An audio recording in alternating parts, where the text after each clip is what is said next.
এই মুহূর্তে পাওয়া সবচেয়ে বড় খবর, গণধর্ষণের শিকার নন আরজি করের তরুণী চিকিৎসক।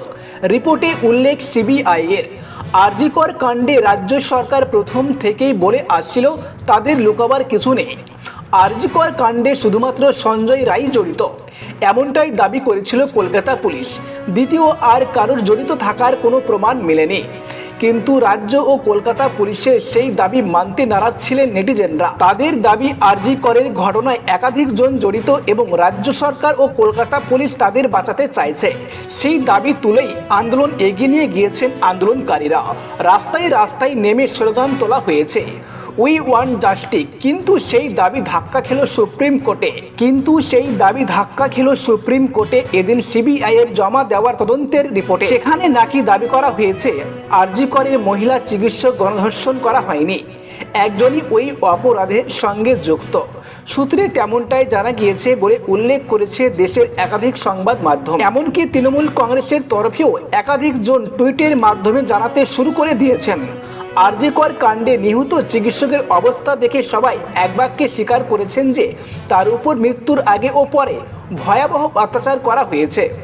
সেই থেকে প্রশ্ন উঠেছিল যে এই ঘটনা কি একজন মানুষের পক্ষে করা সম্ভব, নাকি সেই ঘটনায় একাধিক জন জড়িত।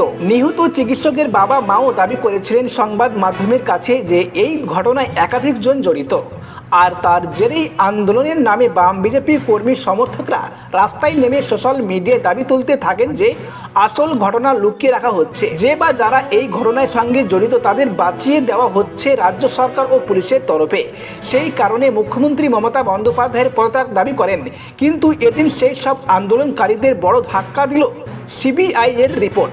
সিবিআই এর একটি সূত্র থেকে জানা গিয়েছে নিহত চিকিৎসককে গণধর্ষণ করা হয়নি। সঞ্জয় রায় নামে যে ব্যক্তি গ্রেপ্তার করা হয়েছে সেই একমাত্র এই ঘটনার সঙ্গে যুক্ত। ফরেনসিক রিপোর্টেও একই দাবি করা হয়েছে। ডিএনএ রিপোর্টেও এই ধর্ষণের ঘটনায় একজন যুক্ত বলে ইঙ্গিত দিয়েছে। তবে সিবিআই এর এই রিপোর্টকে চূড়ান্ত বলে ধরে নেওয়া হচ্ছে না। সিবিআই এই রিপোর্ট একাধিক ফরেনসিক এক্সপার্টদের দিয়ে যাচাই করবে বলে জানা গিয়েছে। গত 13ই আগস্ট এই মামলার তদন্ত ভার পায় সিবিআই।